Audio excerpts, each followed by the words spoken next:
Hey guys, Ben from CrossFit Feel Good. Today we're just going to do a recap on the 2019 Open and how we can use those workouts to help you plan your next year of training and how you can improve your overall fitness. Okay, so a lot of the times with the Open you'll just hear someone say, oh, I need to improve my conditioning because the Open's just a test of conditioning.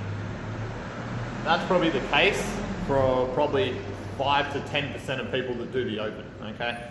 For everyone else, there's a lot of things that go into it. It could be a strength deficit, could be mobility issues, could be like struggle with gymnastics technique and that sort of thing. So we're just going to go through each individual workout today that we just did, and then I'll kind of make a few points on what that workout was testing, and then if that was your worst workout, that's kind of an area where you can improve for next year.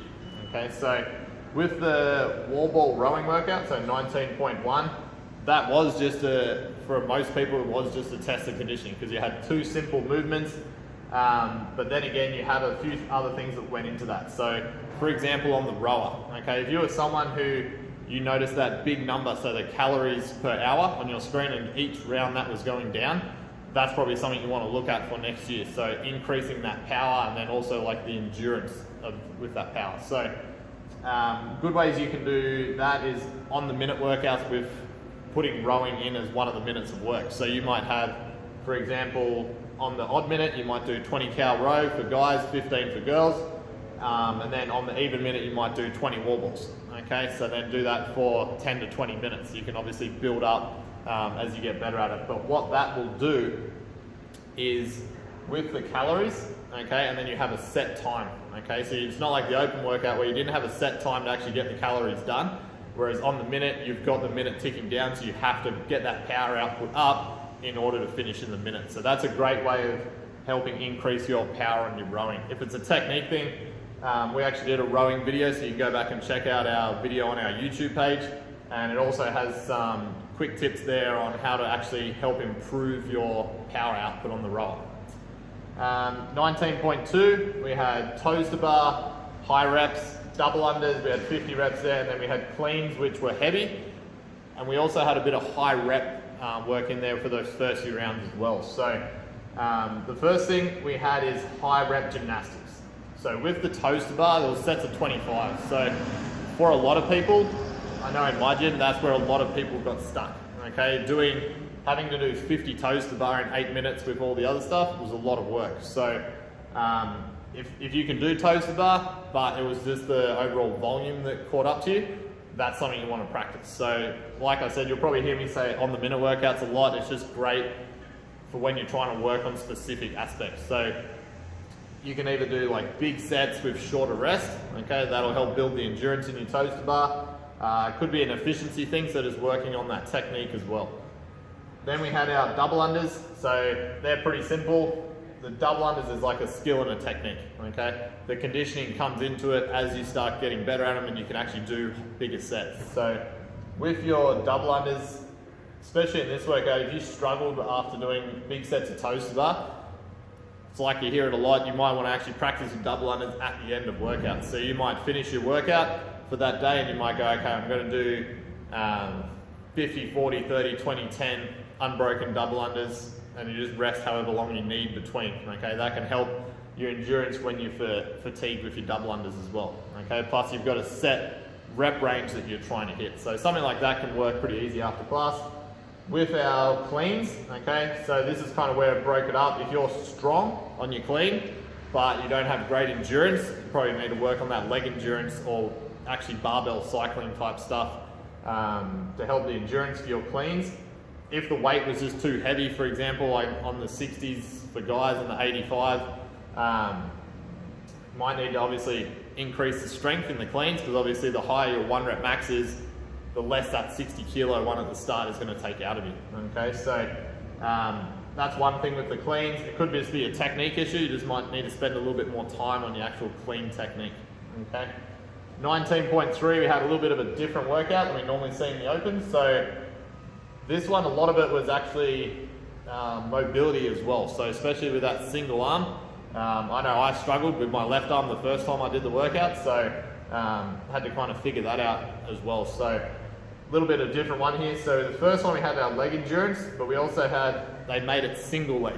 Okay, so you notice your lunge and your step up, they were both single leg movements. Okay, so they tested your leg endurance in your squatting here and in 19.2. And then they went to single leg stuff in 19.3. So you might find if you were good up here, but you struggled a little bit on the start of this one, your leg endurance, you might find one leg's actually doing a bit more work than the other. So you might want to start spending a little bit more time on single leg work like lunges, pistol squats, step ups, that sort of thing.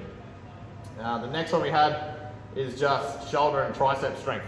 Could you do strict handstand push-ups? If the answer is no, you want to practice. Okay, so you want to do, obviously if you can do some strict handstands, just keep practicing those, mix that in with a lot of bench press, especially close grip bench to help with the triceps. And then also, probably the best exercise I've ever found to increase your strength on the strict handstand push-up is a seated dumbbell press. Okay, so that's another great one. Like any strength thing, you want to work below 8 reps. Okay, if it became a endurance, so you had good strict handstand push-ups, but your endurance and your shoulders went, that's when you want to start going probably 8+ reps. So you can still use the same movements like the dumbbell press, but doing sets probably more around that 12 to 15 to 20 marker to help with that shoulder endurance. The handstand walk that we had down here, that's just a skill. So if you have that and it was just the endurance, obviously just keep practicing them more. If you did it, then it's just a bunch of handstand walk practice. Okay, and then hopefully when they come up next year, we'll be ready to go. Like I said, the last one with that, just that shoulder mobility with that single arm overhead lunge as well. So a lot of the time with your mobility work for the Open, especially this year, there wasn't much pulling off the ground. There was no deadlifts, so I think for the first time, but there was a lot of squatting. So if you found that it was your mobility limiting you in any of these workouts, it's probably your hips and ankles for the squats, or it was around that shoulder for a lot of the overhead positions. They were probably just the 3 main ones you want to work if the mobility was an issue for any of these. 19.4 had an interval style workout, so you had to have 3-minute rest. So the first bit, for most people, the weight was relatively light for the power snatch. So I think it was about 43.29 there with bar facing burpees. So for a lot of people, especially if you come from like an aerobic background, so a lot of running, sports like soccer, that sort of thing, you might have actually found it hard to actually put the foot down and just floor it for about that 3 to 7 minute sort of range, what it is there. So you might find you need a lot more anaerobic type interval work. So a lot of sprints with longer rest. Okay, so that can help build that anaerobic system. So being able to move fast, that's another skill in CrossFit. That might be something you want to work on this year if that was a bit that you struggled with, especially those bar facing burpees. The next bit was the bar muscle ups. So that's like with the handstands up here, it's a strength and skill movement. If you couldn't do those, a lot of strict pull-ups, get that pulling strength stronger, and then just practicing those bar muscle ups. Jumping bar muscle ups is another good way of just increasing, so you can still do your strict pull-ups with your jumping bar muscle ups just to kind of get the actual movement down pat, so you can start practicing that. So that's another strength bit there. So you'll notice there's a lot of strength issues here. So next year might just be focused around getting stronger at all these movements. Okay. The conditioning factor came in as well with this workout, because you had 2 separate workouts with a 3-minute rest in between. So you might have found you're really good on the first part, you went really quick, but the 3-minute rest wasn't enough. Okay, so that might be, you need to do a little bit more interval style conditioning work so you can actually get your body to recover, and then you're good to go again on that next one. Okay, so if you don't do many interval workouts, say you only do workouts for time or AMRAPs, you might want to actually put a little bit more interval style training in there as well. So you'll notice all the top guys, you see all their videos, you see them a lot doing interval style training. Okay, so they're not doing that for no reason. With the little bit of barbell cycling work that you might have needed for the power snatch, if that wasn't, you couldn't do touch and go reps smooth, you might want to practice that, because that can save a lot of time in the Open. This year they didn't have too many workouts where there was a lot of Olympic lifting from the ground, so there wasn't much barbell cycling, but there's still a few reps in there where you can gain time. Last week, thruster and chest to bar pull-ups. Okay, so this one's a little bit different to the rest. Unless you didn't have chest to bar pull-ups. Okay, so if you did have the chest to bar pull-ups, it was just a mental test. Okay, it was how far did you want to push yourself. Okay, so with those, if you did really well in the first 4 and you kind of struggled here a little bit, it's probably more you need to do workouts which are just mentally tough. Okay, so with those, a lot of the hero workouts in CrossFit, they're really tough because they're long, high reps. That could be a good test as well. With the chest to bars as well, it might have just been your grip strength. Okay, so similar to up here with the toes to bar, it might have just been your grip strength that left out. Okay, so with that, you can just do a lot of things.